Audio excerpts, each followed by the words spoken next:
intensidad, en realidad.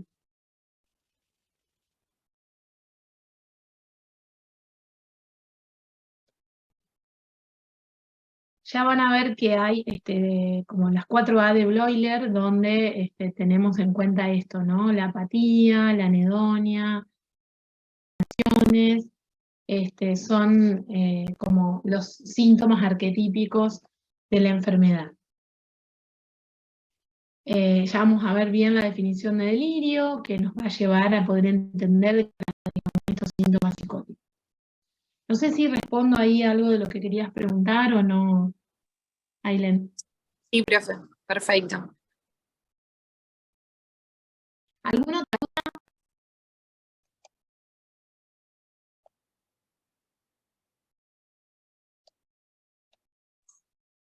No, profe. Bueno, vamos a ir entonces con los antidepresivos.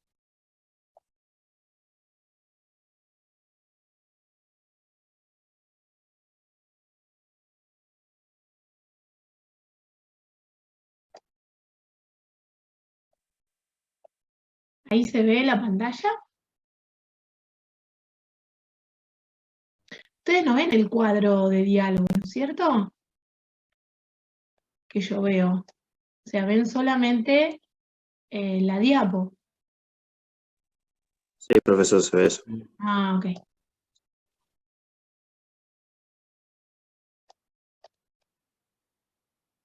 Bueno. A ver, respecto de los antidepresivos. Primero, decirle en líneas generales. Hay diferentes grupos de antidepresivos según cómo se fueron descubriendo y según su mecanismo de acción. Obviamente que la principal utilidad que tienen los antidepresivos son los trastornos depresivos, ¿no? Entonces, vamos a decir que dentro de lo que serían los trastornos depresivos, nosotros en el área de salud mental, más específicamente en la psiquiatría, toma como definición de los cuadros a nivel de salud mental la denominación psicopatológica del DSM. El DSM-5 fue el último DSM, que como yo les comentaba la otra vez, fue muy controvertido, porque, digamos, dentro de los criterios que se utilizan para elaborar los diagnósticos psicopatológicos, se utiliza la opinión de expertos, y no las fuentes de evidencia científica clara, concreta. Entonces, muchas veces eso está influenciado por la industria farmacéutica, a tal punto de que a veces se crean patologías en funciones de un nicho farmacológico a tratar. Así que no tenemos que ser, en ese sentido, bueno, ignorantes de ese punto. Pero en realidad, dentro de ese manual hay como un ordenamiento, una clasificación internacional. Ustedes saben que para cualquier patología se utiliza la CIE-10, 11 o, bueno, las versiones que sigan. La CIE es una clasificación internacional de enfermedades que involucra a todos los apartados de la patología. En este caso, en el apartado de salud mental, los códigos se toman del DSM, un manual americano sobre las enfermedades mentales. Allí los trastornos depresivos están divididos en diferentes grupos. Como el arquetipo es el trastorno depresivo mayor, que tiene sus criterios de diagnóstico. Ya lo vamos a tomar también eso dentro de la clase donde tenemos trastornos del estado de ánimo. Pero se los tengo que como introducir para que veamos después la cuestión de la terapeuta. Hay otros trastornos, como el de desregulación disruptiva, que podría ser una especie de ciclotimia o inestabilidad emocional. El trastorno disfórico premenstrual, donde síntomas tanto de depresión o de ansiedad pueden aparecer previo o posterior a la menstruación. Fíjense que son cuestiones un poco controvertidas, ¿no? Un trastorno disfórico, por ejemplo, implica que yo tenga que usar un antidepresivo si hago ese diagnóstico.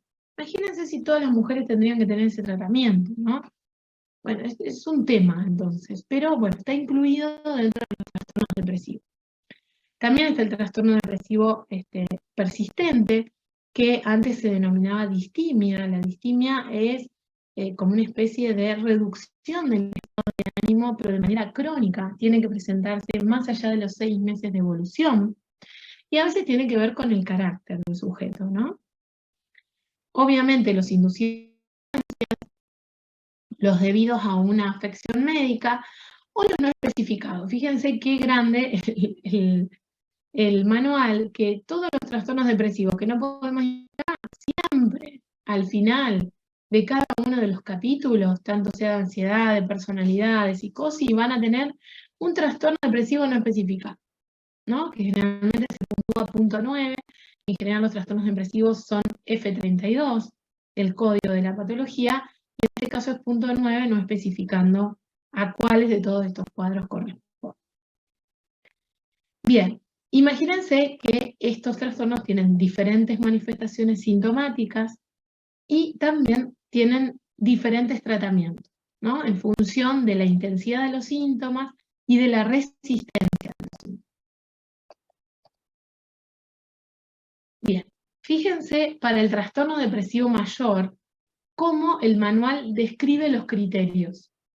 Por lo general hay un criterio sintomático y después le agrega un criterio de temporalidad, es decir, en qué periodo se tiene que manifestar esos síntomas. Esto lo vamos a ver en cualquiera de las patologías descritas por el DSM. Simplemente que aquí se describe en el criterio de trastorno depresivo mayor. Fíjense, el paciente para ser diagnosticado tiene que tener 5 o más de los siguientes síntomas. Esos síntomas tienen que estar ubicados en un periodo de 2 semanas y que sean representativos en relación a un cambio previo, ¿no? Es decir, que si tenemos los 5 síntomas durante 2 semanas, vamos a hacer ese diagnóstico. Obviamente que esto tiene que afectar al estado de ánimo, que puede ser un estado de ánimo deprimido la mayor parte del día, casi todos los días, y ahí hay un montón de aclaraciones al respecto. O también se puede manifestar como una disminución del interés o del placer por las cosas de la vida cotidiana que antes al sujeto lo satisfacía. También puede estar incluido una pérdida de peso. Algunos de estos 5 criterios pueden incluir el 1 o el 2. Y asociarse al resto, como puede ser la pérdida importante de peso, el insomnio o la hipersomnia. Recuerden que las depresiones mayores por lo general cursan con insomnio. Los cuadros que cursan con hipersomnia se denominan atípicos. Agitación o retraso psicomotor, es decir, que el paciente esté aletargado, que esté agitado. Fatiga, pérdida de la energía casi todos los días. Sentimiento de inutilidad, culpabilidad excesiva o inapropiada. Disminución de la capacidad para pensar o concentrarse o tomar decisiones. Pensamientos de muerte recurrente. Y después ya van a ver que según se trate de qué episodio depresivo, también puede haber síntomas psicóticos, ¿no? En lo cual se aclara. Pero esto es como para que ustedes vean cómo se hace un diagnóstico. Generalmente hay un número de síntomas que tienen que estar presentes en un periodo determinado para esa enfermedad. Obviamente que si el paciente tiene todos estos síntomas, va a requerir de un abordaje farmacológico. Lo primero siempre que vamos a hacer es descartar las cuestiones orgánicas. Entonces, obviamente vamos a pedirle una batería de análisis que tenga que incluir determinaciones tiroideas para ver que no haya una afección tiroidea que se pueda estar manifestando y afectándolo en ese sentido. Los síntomas cardinales son la astenia y la anedonia. Obviamente que tienen un correlato fisiológico, ¿no? De cómo digamos, cómo ocurren las variaciones en el proceso de la serotonina dentro del cerebro en determinadas áreas. La serotonina, digamos, porque es el neurotransmisor que está más involucrado.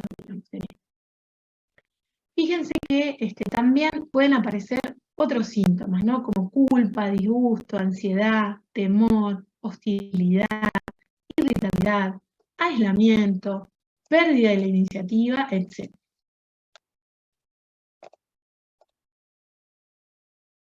Bueno, no vamos a seguir, digamos, con el cuadro, pero porque ustedes lo tienen ahí, yo quiero ir más a lo que implica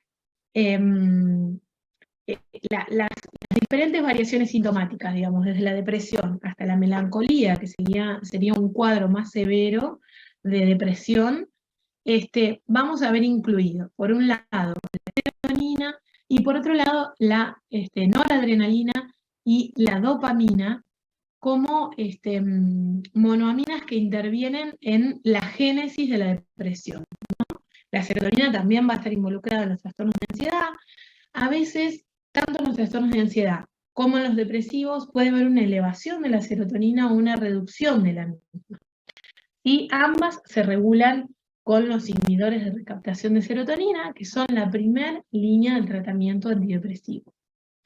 Pero como para que tengan una idea, esos síntomas que estuvimos hablando son los criterios diagnósticos de depresión, se deben a alguna alteración en estas tres monoaminas.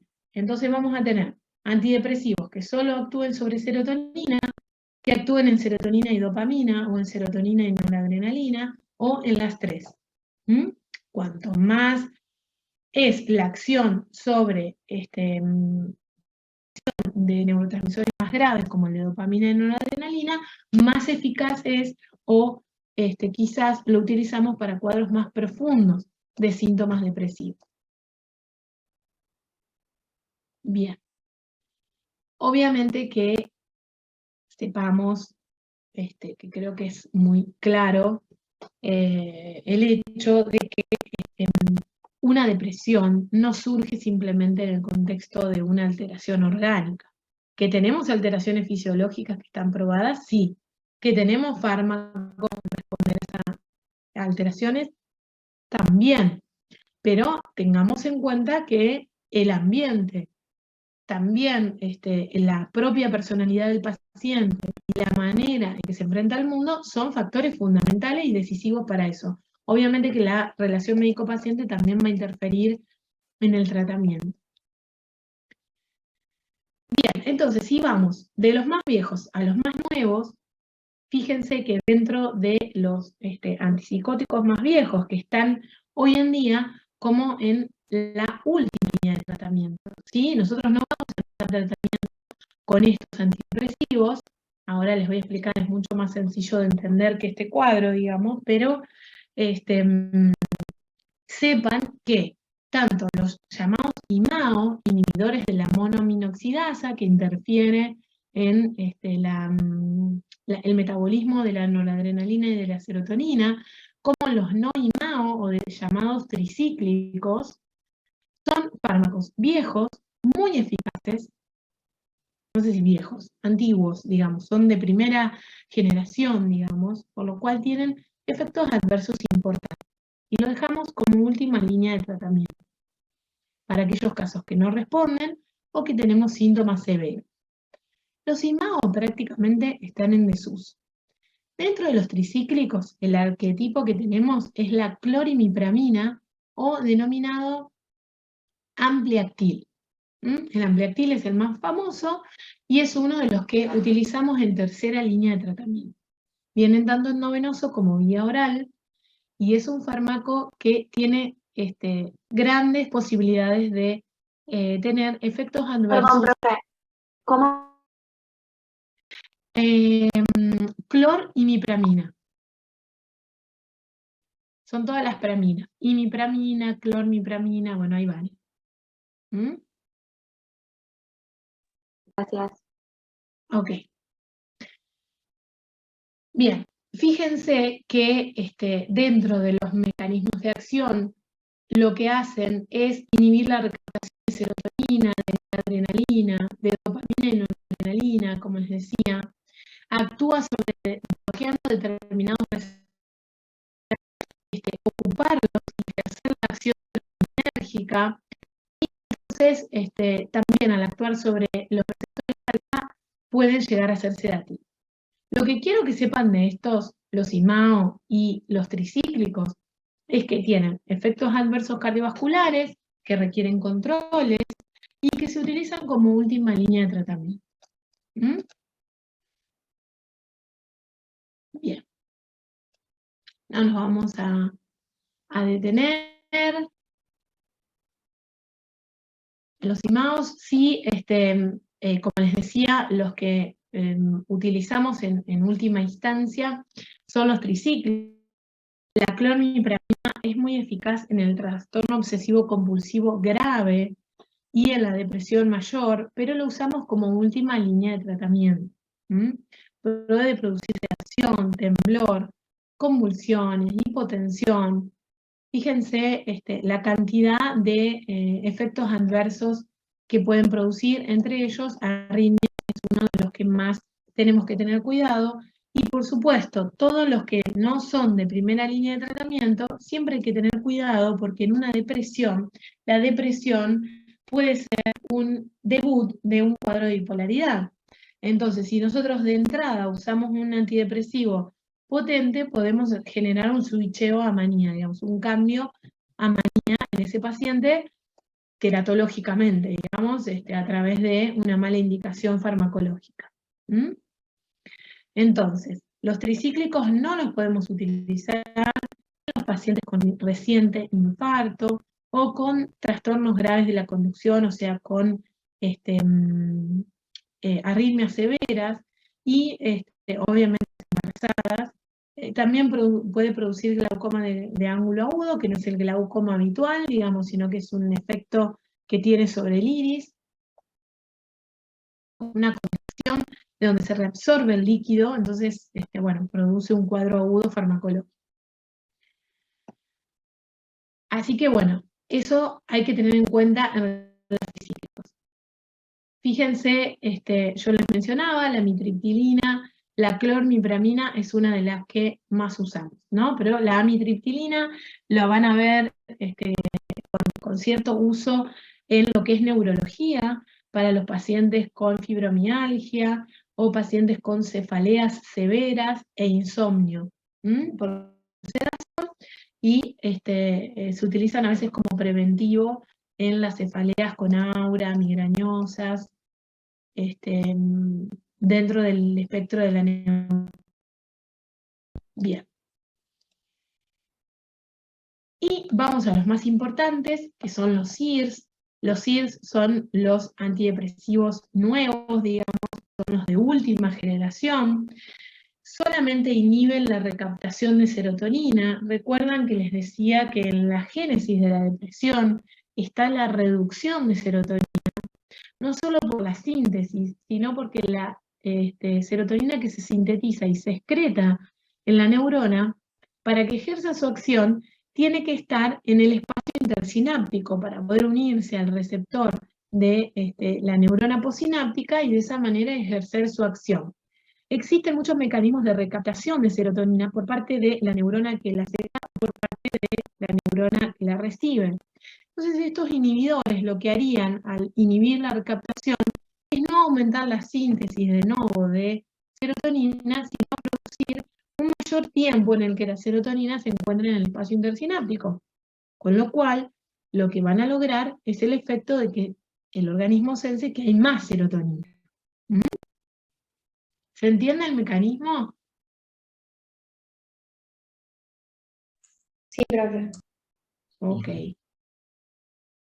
Bueno, obviamente los vamos a usar en una enorme cantidad de cuadros clínicos, son más seguros en su administración por la menor cantidad de efectos adversos. Lo podemos usar en depresiones mayores, en distimias, en el TOC, es decir, el trastorno obsesivo compulsivo, trastornos vinculados al uso de sustancias, de pánico. ¿Se acuerdan que les decía? Todos los de ansiedad para el tratamiento a largo plazo. Pánico, fobias, estrés postraumático, ansiedad generalizada, trastornos de la alimentación, somatización, son muy ubicuos y se utilizan mucho. Ahora vamos a ver algunos nombres para que se ubiquen. La administración es oral, la metabolización hepática y la excreción urinaria. ¿Qué podemos esperar como efectos adversos? Bueno, los cardinales son los síntomas respecto de la libido. Pueden producir retardo en la eyaculación y reducción de la libido, con lo cual esto hay que advertírselo a los pacientes, si bien es un efecto momentáneo, como son tratamientos de largo plazo que generalmente se utilizan más allá de los 6 meses, entonces el paciente lo tiene que tener en cuenta a la hora de que se lo indiquen. Pero son más bien efectos adversos, pero no graves. Sí, pueden tener ansiedad, alteraciones del sueño leve, alteraciones cognitivas, cefaleas, náuseas, vómitos, diarrea, síntomas comunes. No todos los producen ni en todos los pacientes. Bien, dentro de esos fármacos, fíjense algunos que seguramente les deben sonar: el escitalopram, la fluoxetina,